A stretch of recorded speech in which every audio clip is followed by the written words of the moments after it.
in the World CryptoCon Conference, one of the titans, the legends in the crypto space, Steve Beauregard. Welcome on the show, Steve. Thank you very much. Great to be here.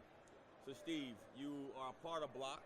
That's right. But just in talking to you, man, you have a deep history in this cryptocurrency space. Tell us a little bit about how you got started. Yeah, sure. Well, I was running a company called Brewer, doing a lot of enterprise development work, a lot of e-commerce, mobile apps, and so forth. And we came across this technology. Actually, my wife found it. And we were building her a website. And back in 2011, she said, hey, I found this thing called Bitcoin. It looks really interesting. I started to research it. I was a skeptic at first, and it wasn't until 2012 when she kept bugging me and said, hey, there's this company BitPay that's taking payments now in Bitcoin. And I'm like, well, that sounds more interesting. That's a little more aligned with my e-commerce interests and so forth. So fast forward to the next year, we decided, let's just scrap everything we're doing in the professional service space and let's dive in deeply to crypto. And really the reason for that was I realized now for the first time you had a coin that you could take out of just like an isolated system and use across many websites. So I found that very fascinating. Interesting. And so, 2011, that's 7 years ago. That's a long time ago. So where was Bitcoin trading at that time? Well, it was definitely sub $1. It was down in the pennies at that point, And so it's funny, so among the crypto people, what they call the crypto OGs, the original gangsters. Yeah, the joke is, you gauge how OG you are by what the price was when you first bought Bitcoin. I love it. So we know Steve is a gangster for real.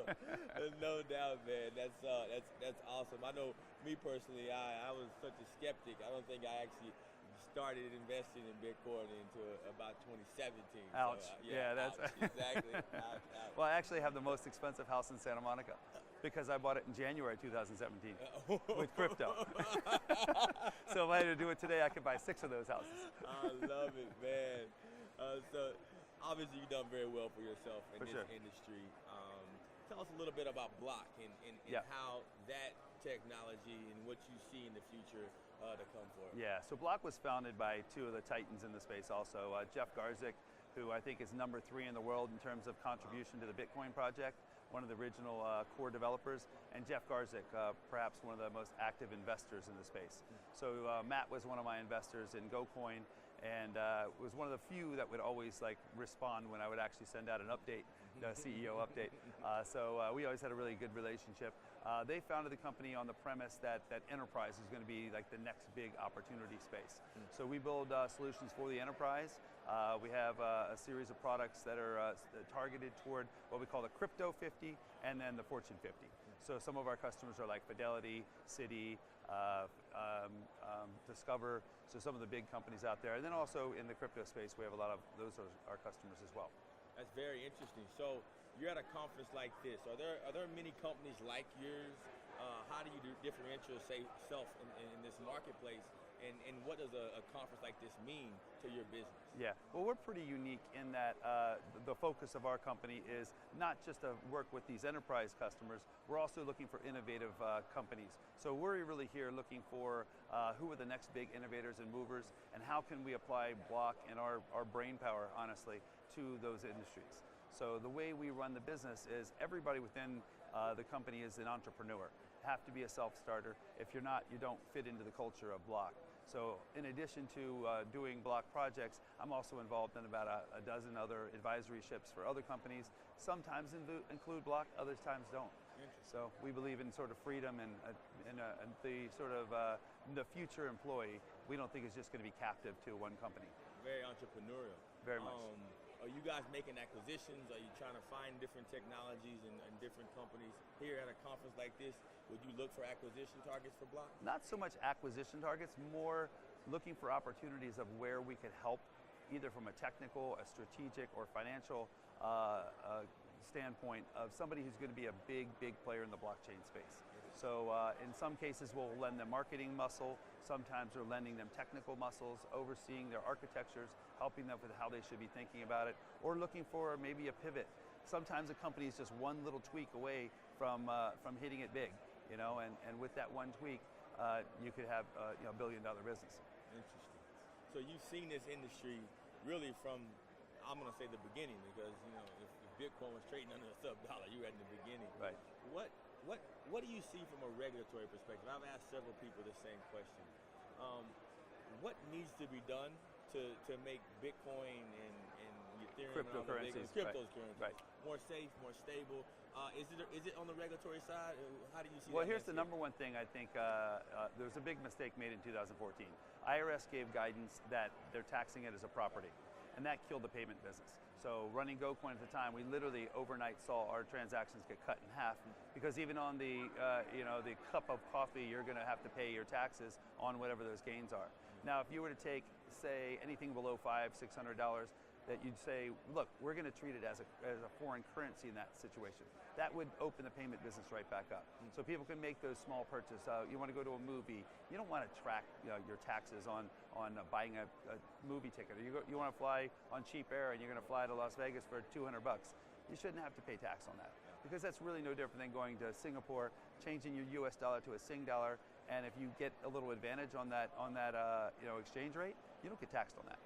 So that's one regulatory spot where I see that we really need to turn that around to really help the industry. Second is in the area of what they're calling security tokens now. You're seeing the regulators, the SEC. My joke is the SEC says, hey, you know what, this looks like a security. CFTC says, this looks like a commodity. IRS says, no, it's a property. And if I say the FDA, it says it tastes like chicken. So everybody wants to regulate it. So who's in charge? Right? Oh man, that's funny, but that's a great analogy because you see everyone is kind of putting their finger in this crypto. And when all you have is a hammer, everything looks like a nail. That's right. Right. So I'd like to see a hybrid coin. Why can't Uber issue a token? And let's say you're a driver for Uber. Why can't you issue that token so that drivers of this new tech, no, it's like a new industry, right? They're not employees, they're subcontractors. This is like the employee of the future. Why can't they get some equity through a token? And why can't that same token be used like a hybrid? And depending on how you use it, it gets different treatment under the regulatory regimes. Do you see that happening more in the future? I'd love to see it happen. I think it's just too unclear, and nobody wants to take the risk. But my point here is if you're not innovating, then and taking a little bit of risk and pushing the envelope, you won't innovate. So in order to innovate, we're going to have to push the regulatory limits a little bit more. I understand. So I've always been in the lending space for a long time, and I was here actually. One of the first crypto businesses that I invested in personally was a crypto lending company. Nice. How do you feel about lending, and do you think you're going to have other sectors that come in and offer debt to some of these currencies, and what type of expansion do you see off of this crypto? For sure. Well, what I like about the lending space is that you can actually lend against your crypto without trading it. And then you're not going to take the tax hit of those capital gains by lending, but you can also leverage your asset. So I think that's a really good. I participated in salt lending. That was one that I liked. I've seen a couple that are doing it in the real estate space. I think it's a smart move, especially as crypto is gaining in value. It's a little bit harder when when crypto is doing what it did in March. Sure. So when it's going to drop from 20,000 down to 5 or 6, that makes the capital that you have you've leveraged harder and harder to track. I feel like I've learned so much about crypto just by talking to you, man.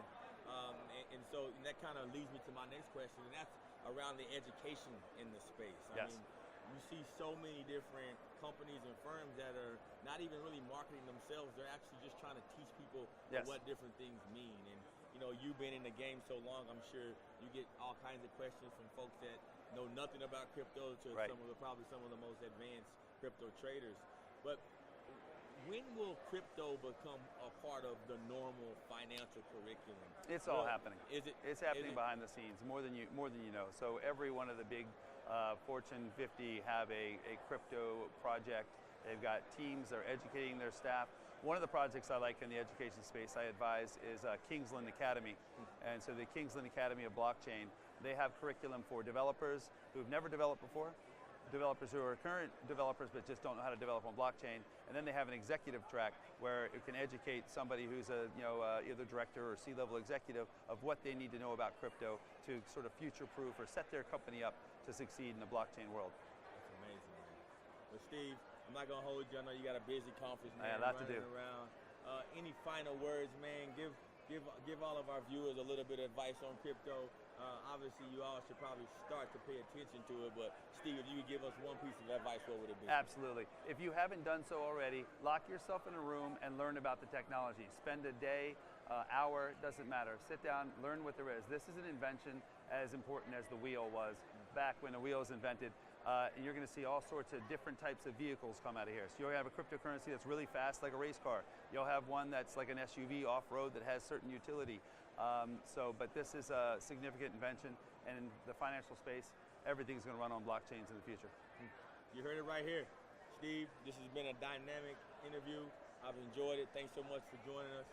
We'll be right back. Thanks again.